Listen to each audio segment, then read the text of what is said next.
If you had to make a list of every obstacle, every unfavorable circumstance, every event you wish never entered your life, every situation you wish you could change in your life, what would that list look like? What are some of the things that may be running through our minds right now?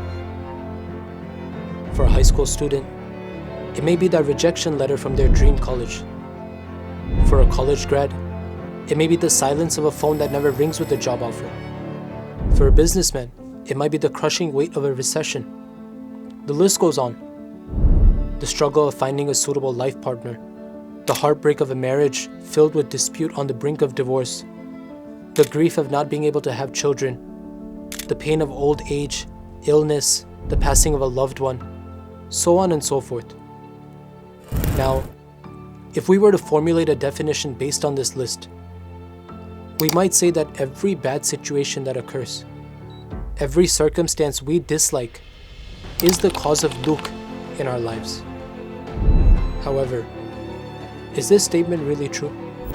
If external circumstances were really the cause of sukh and dukh in our lives, then wouldn't the wealthy and powerful be the most peaceful people on this earth? Napoleon, who was arguably the most powerful emperor of his time, who ruled over half of Europe, who commanded the largest army on the continent, admitted, "I have not seen 6 days of happiness in my entire life." Michael Jackson, we've all heard the name, a global legend, whose concerts attracted millions, who had fans that would faint just at the sight of him. He confessed, "I feel a sense of loneliness."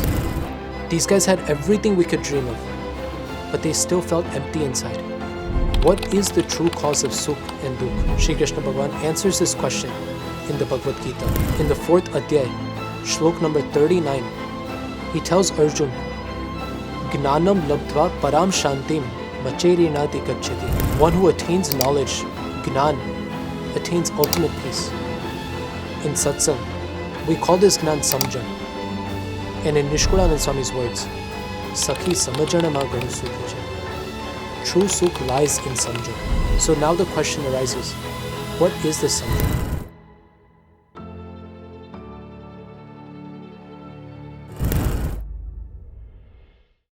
Shri Swaminarayan Bhagwan Jai, Akshar Purushottam Maharaj Jai, Gunatitanand Swami Maharaj Jai, Bhagat Ji Maharaj Jai, Shastri Ji Maharaj Jai, Yogi Ji Maharaj Jai, Pramukh Swami Maharaj Jai, Guru Hari Mahant Swami Maharaj Jai, Surat Akshardham Mahotsav Jai.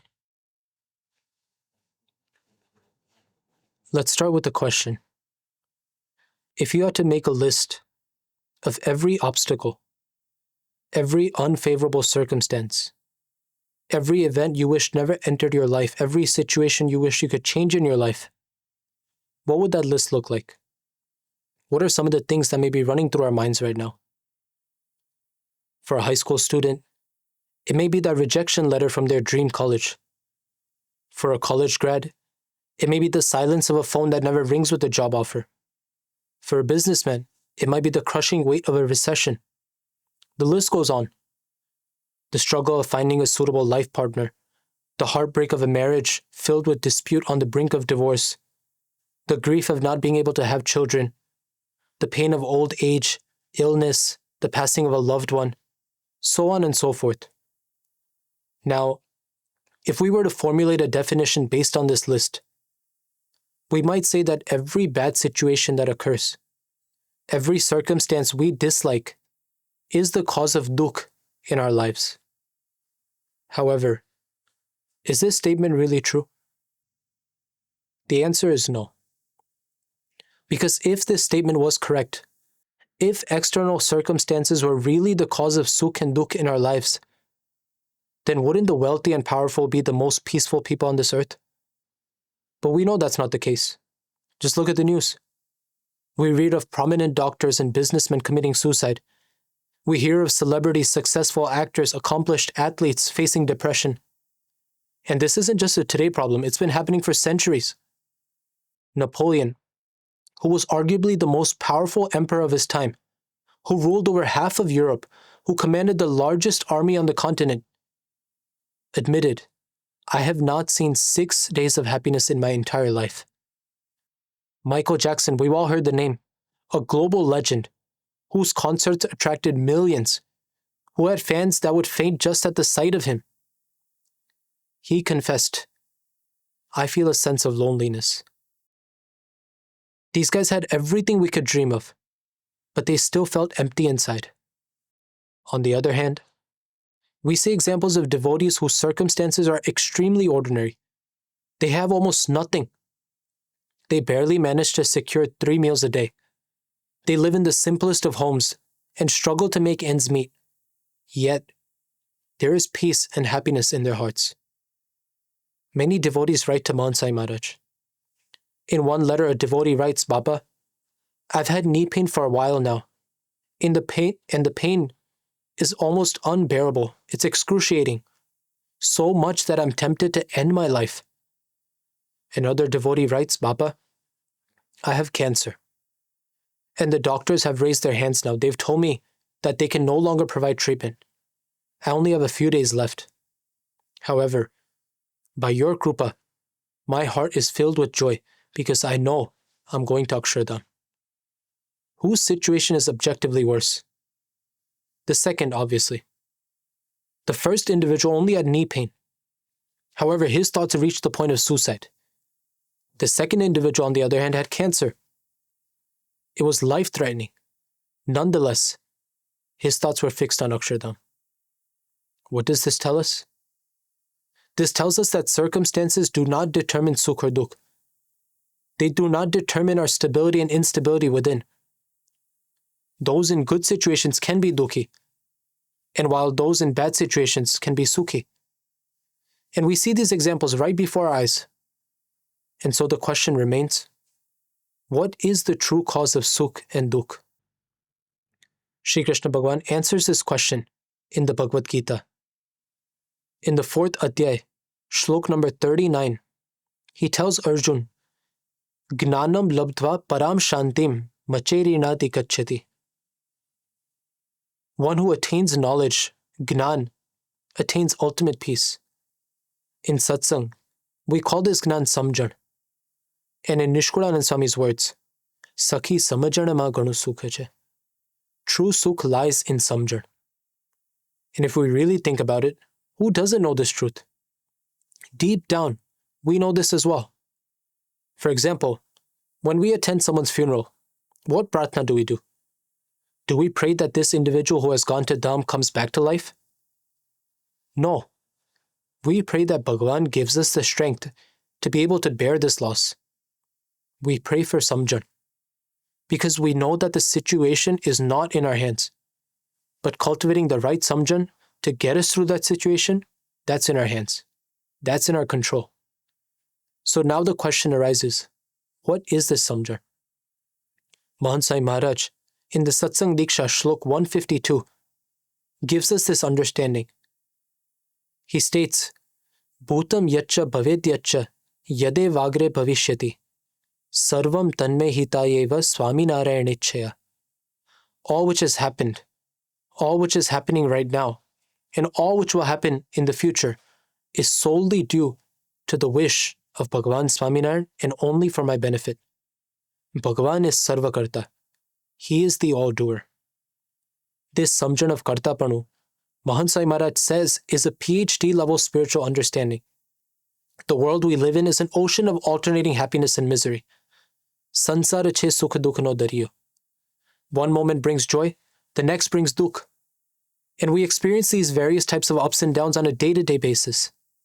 And because we live in this world, obstacles, problems, disturbances, they're all bound to come our way. They're inevitable. However, in the midst of this storm, it is this Samjan of Kartapanu that keeps us grounded. It keeps us at peace. Guratitanand Swami, in his Swamini Vato section 1, Vat number 148 says, "Antarma tadu raya kare ne dhagi na jai, teno upay, Bhagwan ne sarva karta samajva, અને તેમાં સુખ આવે તો સુખ ભોગવી લેવું, અને દુઃખ આવે તો દુઃખ ભોગવી લેવું." He says that the remedy to ensure that our heart remains cool and does not burn from within is to understand Bhagwan to be the all-doer, Sarvakarta. Swami is telling us that happiness doesn't come from what is happening to us. It comes from understanding who is making it happen. This understanding isn't just positive thinking. It isn't just a coping mechanism, but it is the reality. Kartapanu Samjan is the key to stability in our lives. It is the key to eternal peace. Let's examine our own lives. When do we lack peace in our own hearts? When do we feel disturbed from within? When do we feel instability, insecurity? Let's delve into 4 such instances. One instance is when we're performing a task or a project and we feel its burden. In those moments, we find ourselves feeling stressed, depressed, frustrated. Today's world is constantly looking for stress reduction techniques, whether it be mental health therapy, motivational speeches, you name it. Everyone is looking for ways to reduce their mental tension.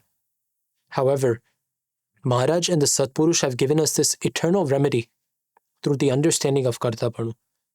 How so? Let's try to understand through an example that Shastriji Maharaj used to often give. Take, for example, a pot filled with water. Approximately, how much does a filled water pot weigh? About 10-15 kilos, let's say. Now, if we place a 15-kilo water pot on our heads and walk a few steps, after a while, we'll feel its weight. But now think about that time when you rode waves in the ocean, or you took a dip in a lake or a swimming pool. When you were inside the water, suppose you dove into an ocean and you're underwater. How many kilos of water are on your head? Is it more than 15 kilos? Of course, it's in tons. So when we carry a 15-kilo pot filled with water and simply walk from here to there, we feel its burden. Yet when the water of the entire ocean is upon our heads, we don't feel a single thing. Why is that? It's because that pot of water, we're the ones holding it. But the ocean water, we're not holding it. Bhagwan is holding it. This analogy teaches us that while performing any action, if we believe that I am doing this or I did this, then we'll certainly feel its burden. We'll certainly experience stress. But when we believe that Bhagwan is doing all of this, when we leave it to Bhagwan, then certainly we won't feel stressed. We won't feel burnt out. Pramukh Sai Maharaj had this understanding of Kartapanu firmly rooted in his life. In July 2005, just about 3 months before the grand opening of the Swaminarayan Akshardham in Delhi, Pramukh Sai Maharaj had arrived there. The work was proceeding at full speed. One day, Pujya Gurumaydas Swami went to the site to oversee the work. He looked around and naturally became anxious, because the site was a chaotic mess of stones and machines. Boxes were stacked high, laborers and craftsmen were still working. He began thinking that this festival, it's in just 3 months. When will all this be finished? How will all this be completed on time? That evening, he went to Pramukh Sai Maharaj's room. He presented his worry before Bapa. He said, Swami, so much work is remaining that if we were to even call a professional company and told them you have 3 months to finish all this, the heart of even the strongest person would sink. Don't you ever worry how such a massive project will finish? At that time, Pramukh Sai Maharaj gave a beautiful answer. Bapa said, by the krupa of my gurus Shastriji Maharaj and Yogiji Maharaj, I don't feel the weight of even a single pebble on my chest. There were stones of 4 to 5 tons piled all around, yet Bapa didn't feel the weight of even a single pebble on his chest, because Guru Hari ekacha karta harta, apana shu karnar. Guru Hari is the sole all-doer. What are we to do? On August 13th, 2016, after Pramukh Sai Maharaj went to Dham and Mahant Sai Maharaj became the Guru of BAPS, in his very first Ashirvad in Sarangpur, he emphasized this understanding of Kartapanu. He said, Swami Baba has entrusted me with a very great responsibility. But he is also the one who has firmly instilled this understanding that one should place the weight of responsibility upon Bhagwan's shoulders. And because of this, the responsibility becomes very easy to carry. And we see this today firsthand. Currently, the entire BAPS organization is running under the leadership and guidance of Mahant Sai Maharaj. There are thousands of mandirs across India and abroad, more than 1,200 sadhus serving in the sanstha across the globe, millions of devotees, numerous types of spiritual activities, celebrations, hospitals, schools, relief works, all taking place worldwide. Mahant Sai Maharaj is managing this vast organization at the tender age of 92. We run just one house, just one business, and even in that we get flustered. We experience tension. Swami Shri has to satisfy all of the devotees' needs, answer their questions, fulfill their wishes, meet their expectations. Yet, while doing his darshan, have we ever felt that Bapa looks tense today? He seems stressed? Never. Because the Satpurush teaches us that stress only exists when we carry the ego of being the Karta. Stress is actually the result of our own ego, of us believing ourselves to be Karta. But if we think that we are the ones carrying the weight, that weight will most certainly crush us. But by leaving it to Bhagwan and the Sant, the burden disappears. Sarangpur, June 2019, Swami Shri was asked at this old age, how do you feel handling such a massive responsibility? His answer, Bhagwan is the all-doer. We've left it to him. He does everything. Ahmedabad, January 2023, Swami Shri was asked, with so many projects all happening at once in the sanstha, how do you do all this without tension? His answer, we aren't doing anything. The Guru is. And since he is the all-doer, we have no worry. Robbinsville, July 2023, Swami Shri was asked, when you were first appointed as the Guru of the sanstha, did you not feel any burden? His answer, not at all. Bhagwan is the all-doer. Bochasan, July 2025, Swami Shri was asked, Bapa, we get stressed over the smallest things. How do you remain so anandi, so shant? His answer, Bhagwan is the all-doer. We're only instruments. Why should we even have tension? Sarangpur, June 2019, Swami Shri was asked, why do other people feel so much stress while you remain peaceful? His answer, because they take the weight on their own heads. Maharaj is doing everything, and he's pushing the swing. I'm just a child enjoying the ride. Now, if the leader of a global organization can sit back like a child on a swing, then surely we can as well. But our problem is that we try to act like the directors of a movie that won't follow the script. We wake up, we set goals, we carry the heavy weight of doership on our own shoulders. When we succeed, we take all the credit. When we fail, we experience stress. So what happens when we sit back on the swing? Kartapanu doesn't mean we stop working. It means we stop worrying. We don't become lazy. We don't become carefree. Instead, we become fearless.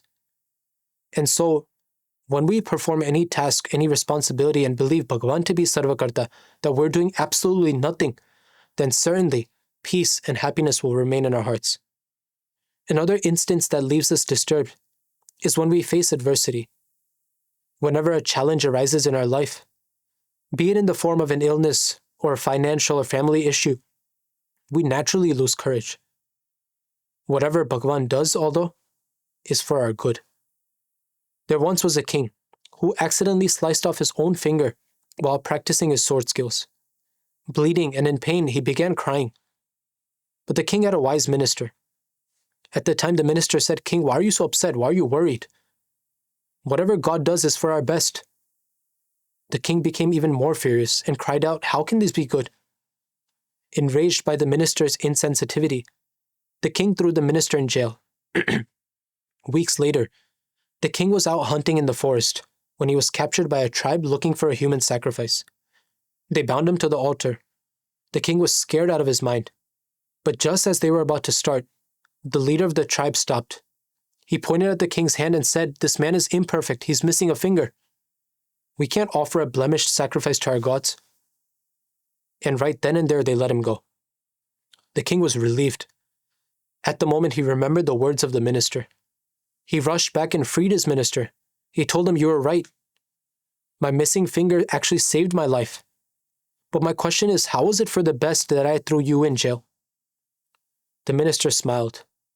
He said, Your Majesty, if I hadn't been in jail, I would have been hunting with you. And since I have all my fingers, they would have sacrificed me instead. I would have been dead. And so by throwing me in jail, Bhagwan did good for me as well.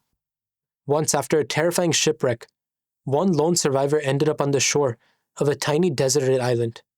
He was all by himself, no help, no company. He spent his first few days scanning the horizon, begging for a passing ship, but no sight of anyone. Eventually, he began building a small shack with wood and scraps that he had managed to salvage. One evening, when he came back from fishing, he found his hut in flames. His whole hut had caught on fire. He stood there broken, watching his weeks of hard work turn into a pile of ash. He fell to his knees and screamed at the sky, "God, how could you do this to me? Is it not enough that I'm stranded? Why must you take my only shelter?" He spent a miserable night shivering on the sand, mourning his lost home. But at sunrise, he heard a sound he didn't expect, a ship's horn. He jumped up in excitement. He saw a large vessel anchored just offshore. A small lifeboat was rowing towards him. As he was being rescued, he asked the captain, "How did you find me?" The captain replied, "We saw your smoke signal, and we figured if someone was burning a fire that big, they had to be in real trouble. The fire he thought was a disaster was actually his 911 call." Through these stories, we can learn that whatever small setbacks come in our lives, they are actually blessings in disguise. In his famous Stanford commencement speech, Steve Jobs explained this concept. He said, "You can't connect the dots by looking forward. You can only connect them by looking backwards." What we see as a struggle today is actually Bhagwan's krupa. What we see as a dead end is actually a detour away from a much bigger disaster that we can't even see yet. As Maharaj mentions in Vachanamrut Gadra section 1 number 70, "Shuri no dukh kante matadu." Someone who was destined for the stake for impalement gets away with nothing more than a tiny pinprick. We feel the sting of the pinprick and we complain, but we have no idea that we just escaped the stake. Once, Shriji Maharaj was going from one village to another in a bullock cart. Along the way, Maharaj became thirsty, and so the bullock cart driver offered to go fetch Maharaj some water. Meanwhile, a nearby wedding procession had suddenly stopped. Commotion began because a jewelry box had gone missing. Everyone began frantically searching, running around. Some people even came to Maharaj. They asked him, do you know who has stolen this jewelry box?" Maharaj pointed to the bullock cart driver who was returning with the water and said, "Look, that man over there who's coming our way, he's the one who's stolen your box." Now, this poor man didn't even know that a wedding procession was even taking place. He had simply gone to get water for Maharaj. But Maharaj, with reasons only he knew, threw the blame on him. Immediately, the members of the family began to severely beat this guy. The poor man, he couldn't even speak a single word. Soon after, other family members located the jewelry box elsewhere. The family then released the driver, who had endured a harsh beating without any fault of his own. He could barely walk. He slowly limped back to Maharaj, put the pot of water down, folded his hands and humbly asked, "Maharaj, what was the purpose behind this Leela?" Maharaj revealed, "You and this family had a deep-rooted vengeance spanning 7 past lives. To settle those differences, you would have to take 7 more births. This one incident just dissolved all of that karma and freed you from future births. Now, what would we choose? 7 more births or 7 minutes of a beating?" Our challenges are the krupa of Bhagwan. That injury or that disease or that layoff, it's that 7-minute beating. And for that, we should be grateful. Bhagwan wants to make this our final birth. Nishkudan Swami in the Dhiraj Akhyan says, "Je dukha thaye sukh janane, te deche dukh daya kari. Jeha sukhe dukh upaje, te ape nahi kedi hari." Bhagwan only gives us dukh that eventually gives us happiness. He gives us dukh out of compassion. But what we think is happiness, but really gives us dukh, Bhagwan never gives us that. On August 5th, 2024, when Swami Shri was in Bochasan, a sadhu suffering from a chronic health condition was giving an update on his health. He was discussing his treatment options and seeking guidance from Baba. Swami Shri blessed him, but then unexpectedly Baba asked, "Would you rather have your illness cured or your kasar, your imperfections eradicated?" Stunned by Swami Shri's question, the sadhu was initially left speechless, but after a moment he humbly replied, "My imperfections eradicated." Similarly, to help us break free from the continuous cycle of births and deaths, Bhagwan and the Satpurush eradicate our suffering, our misery forever, through something far less severe than what our karma fard entails. When we see our problems through this lens of Kartapanu, our problems don't vanish, but the dukh within does. The story of Vinit Dodia, a young boy from Surat, is a testament. His struggle started almost the moment he entered this world. Just one day after he was born, he had to go through 3 major operations. By the time he was only 7, he had been under the surgical knife 13 different times. Just think about the physical toll on such a small child. Anyone would lose courage.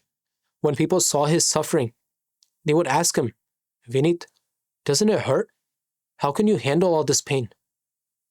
What this 8-year-old boy said next is a lesson for all of us.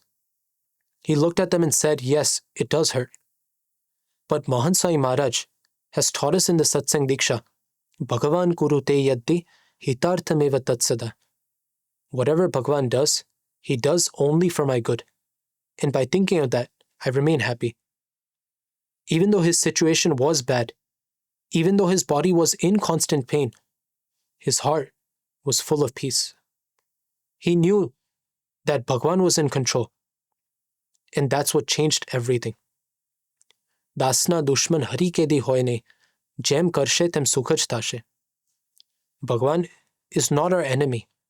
He does not want us to suffer. He wants us to be happy. He's looking at the big picture. But the problem is, we keep labeling events as good or bad based on our limited viewpoint. And that's why we fail to understand them. We question every situation because our definition of happiness and Bhagwan's definition of happiness are drastically different.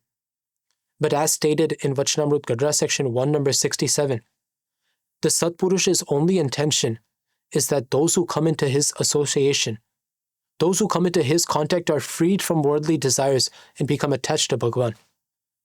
Our definition of good is comfort, while his definition of good is our moksha. And therefore, in order to experience happiness, our concept of good must be aligned with his. Every day, Bhagwan creates circumstances that are the best possible situations to move us forward on the spiritual path, to make us Brahmrup. And so, think of this like a tapestry.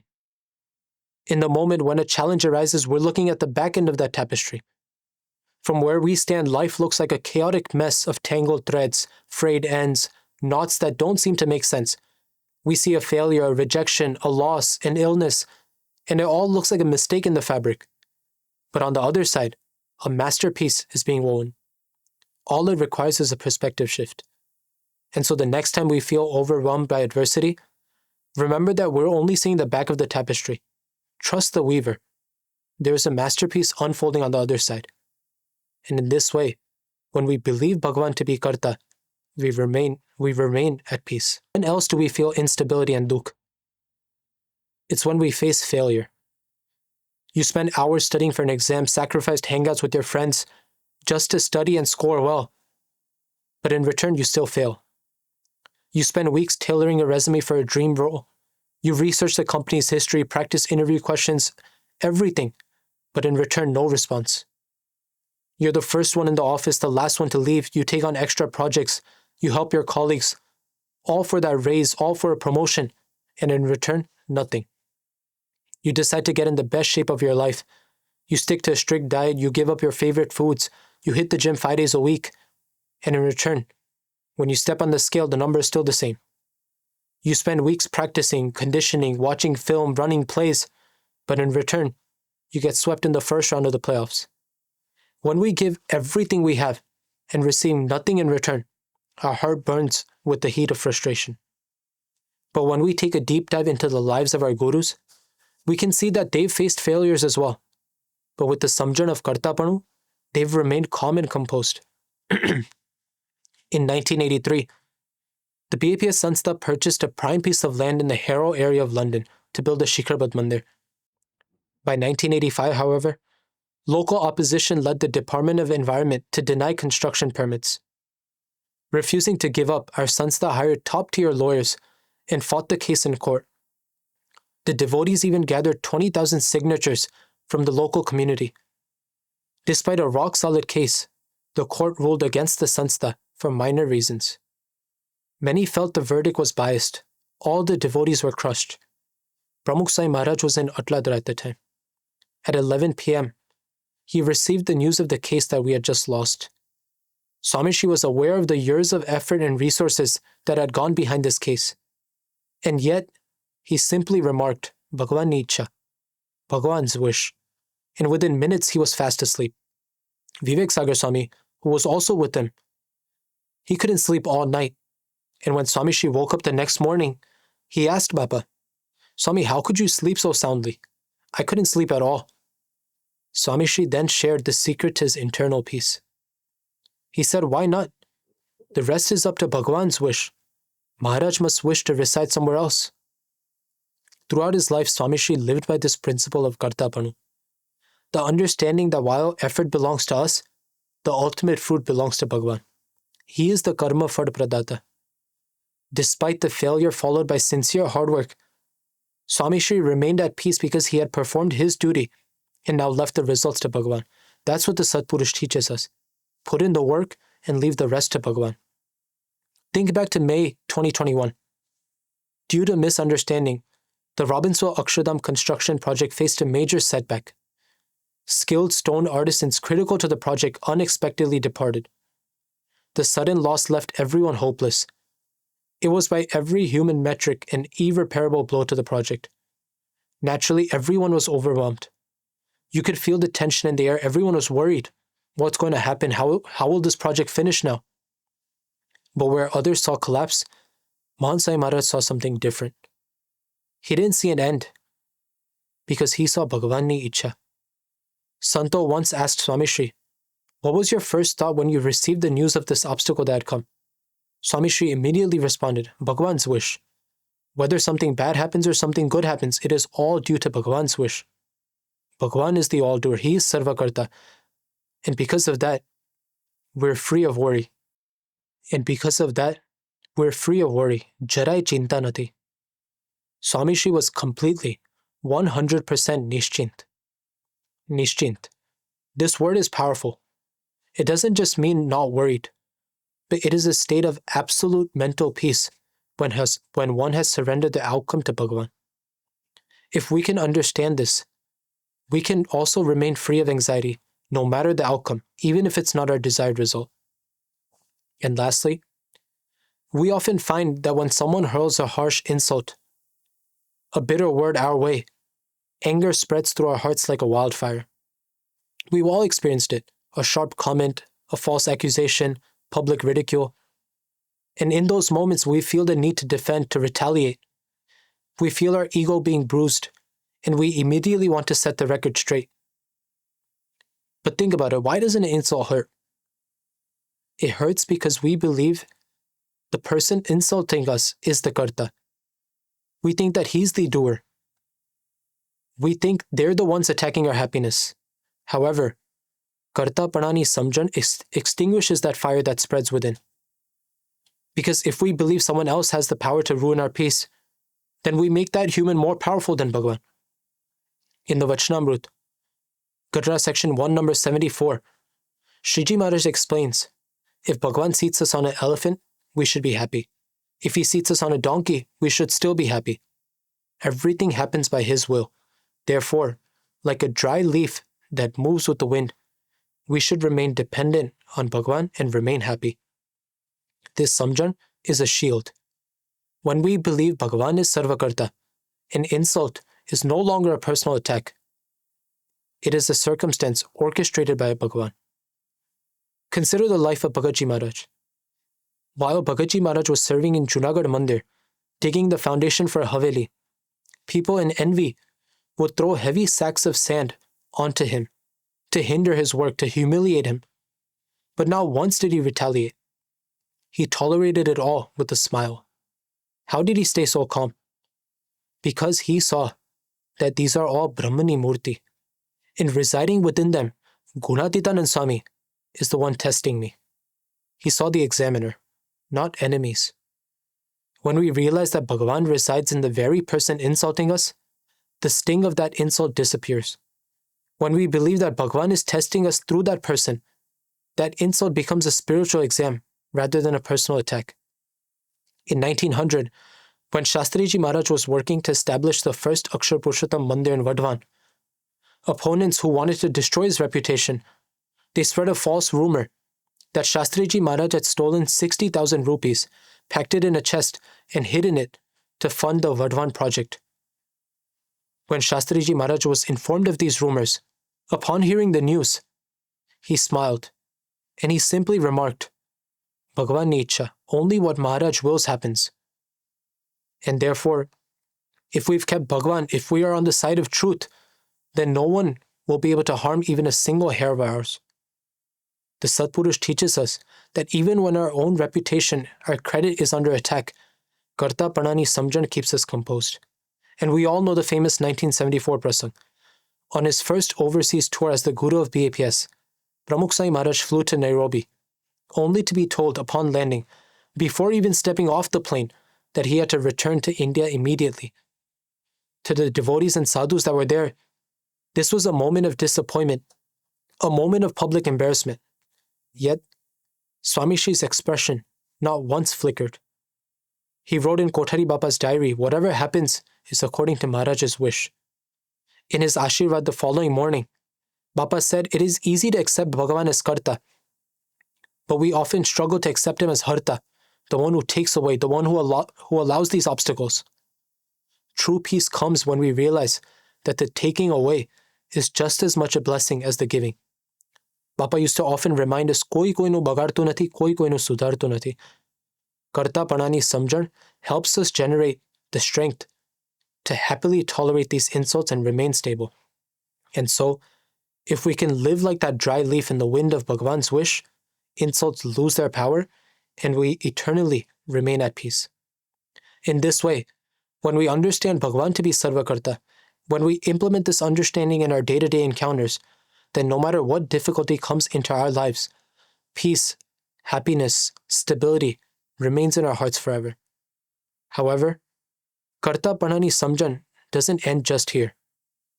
In Vachanamudgadra section 1 number 27, Maharaj mentions many wonders in this world. The stars remain steady in the sky, the sun rises and sets every day, the vast ocean remains constrained in its boundaries. Maharaj says that these and the countless other wonders, e mane madya eva pratyaksh Bhagwan, te vate thai che. Te vatej thai che. What is the key phrase here? Bhagwan is the all-doer, certainly. But mane madya eva pratyaksh Bhagwan, the pratyaksh Bhagwan whom I have met. Any individual who believes in God in this world knows this fundamental truth that God is the all-doer. But this phrase is what sets our Samjan apart. It's not just that a distant God, the God up in the skies, is the all-doer. It's pratyaksh Bhagwan. It's the Satpurush that we see with our own eyes today. The key distinguishing belief is not just that Bhagwan is Karta, but that the pratyaksh Bhagwan that I have attained through Guru Mohan Sai Maharaj is the Karta of all miracles and all events, past, present, and future.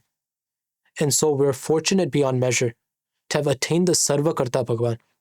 We are fortunate that our Guru is the one holding all of the strings. Let us pray to Maharaj and Swami.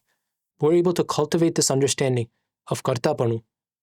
Imbibe this Samjan whenever we're standing in the middle of a stressful day or facing a heavy challenge, a failure, or a bitter insult. Because through Kartapanu Samjan, we will find eternal peace and stability, knowing with absolute certainty that we are forever in Mohan Sai Maharaj's safe hands. Shri Swaminarayan Bhagwan Jai. Thank you for joining us today and listening with such devotion. Bhagwan Swaminarayan has taught us the power of listening to Katha. It purifies our mind and brings us closer to God. So if this Katha helped you, give it a like, subscribe for more, and share it with someone you care about. Until next time, Jai Swaminarayan.